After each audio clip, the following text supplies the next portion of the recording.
There are just a few tricky things about sewing curves. The very first one is if you want to get good seam allowance, you have to remember that the seam allowance is happening right here at the needle. So you need to pay attention to where the edge of your fabric is up here at the needle. So you might even want to mark that this is the line where the needle is, and then mark whatever your seam allowance is going to be, and then you'll know that that's where you want the edge of your fabric to be, right there.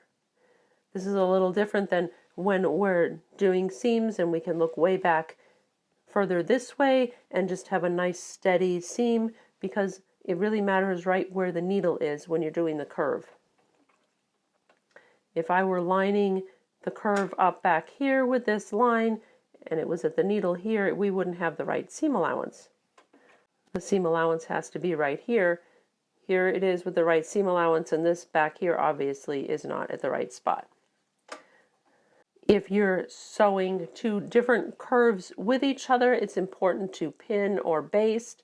And when you're doing that pinning or basting, it's important not to stretch the curves, because these are very stretchable. They're usually on the bias and they're very easy to stretch, so just be gentle with them.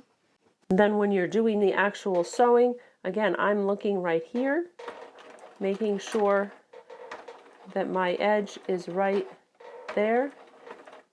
And let's say I get a little messed up, it looks like I'm getting a little messed up. It's okay to just drop your needle and readjust, and then keep going again. Some curves can be very tight, and it's okay to drop your needle and adjust, and then keep going. Just take your time. Drop your needle, adjust, and go. If you make just minor little adjustments like that, you cannot really even see them on the curve.